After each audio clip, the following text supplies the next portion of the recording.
امام صادق علیہ الصلوۃ والسلام ارشاد فرماتے صلی محمد وآل محمد، خود امام فرماتے ہیں کہ ہمارا چاہنے والا، ہمارا شیعہ اگر ہزاروں میں بھی ہے تو الگ سے نظر آتا ہے.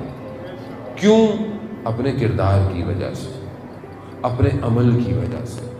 اسی لیے امام نے فرمایا کہ ہمارے لیے زینت بنو، یعنی جب اگر کوئی تمہیں دیکھے تو ہمیں جب یاد کرے تو کس کا شیعہ ہے یہ، کس کا ماننے والا ہے یہ.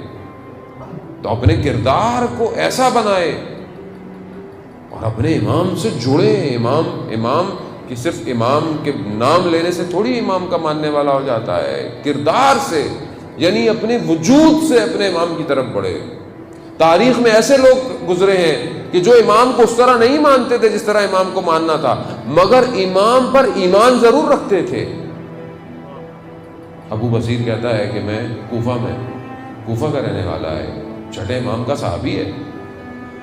اس کے پڑوسی ایک تھا جو کہ بہت ہی وہ جو برا کام ہو سکتا تھا کرتا تھا، لوگوں کا حق کھاتا تھا، لوگوں کی چیزیں غصب کرنا، گھر میں وہ لاؤ لعاب کی محفلیں رکھنا، آوازیں آنا. یہ اس کا پڑوسی تھا. پڑوسی ہونے کے ناطے اس کا حق بنتا تھا کہ اس کو تذکر دیتا، امر بالمعروف ہوتا.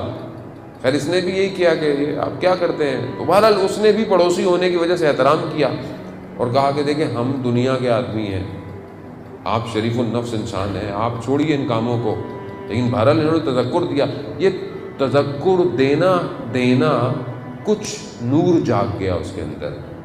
یہ جو لوگ بار بار کہتے ہیں بھائی کیا کریں مولانا، کتنی تبلیغ کریں، یہ تو سنتے ہی نہیں ہیں، یہ بچہ سنتا نہیں ہے، یہ گھر میں نہیں سنتا، وہ خاتون نہیں سنتی، کوئی فائدہ نہیں ہے. نہیں عزیزان محترم، فائدہ ہوتا ہے. قطرہ بھی گرتا رہے نا، پتھر میں سوراخ ہو ہی جاتا ہے.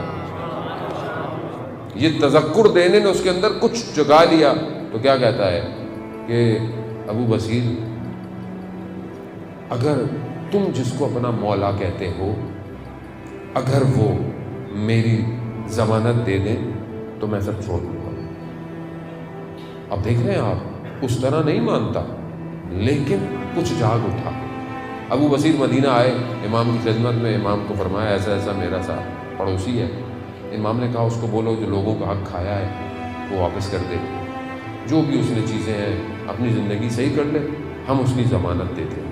اللہ، امام جس کی ضمانت دے دے.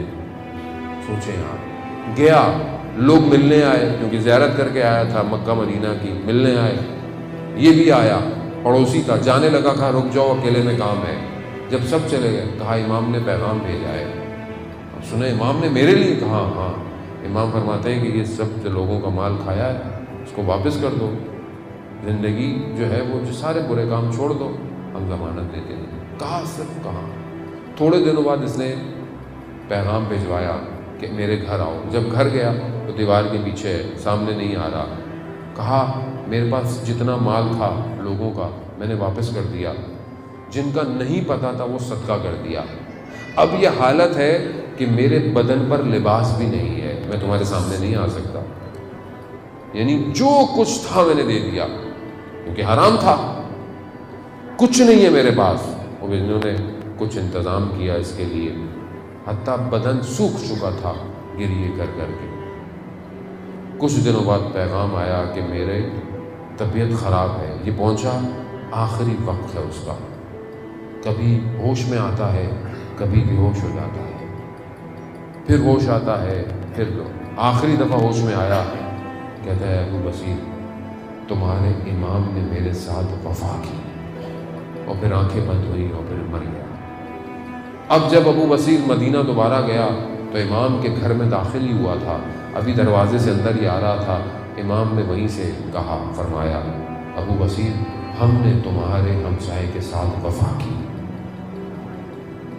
عزیزان محترم، امام کیا مانگ رہے ہیں؟ اطاعت. قرآن کیا فرما رہا ہے؟ بسم اللہ الرحمن الرحیم، اطیعوا اللہ واطیعوا الرسول واولی الامر منکم.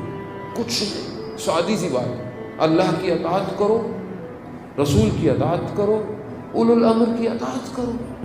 یعنی امام کی اطاعت کرو. کچھ نہیں کہا. خب میں اپنی زندگی میں دیکھوں اطاعت کر رہا ہوں.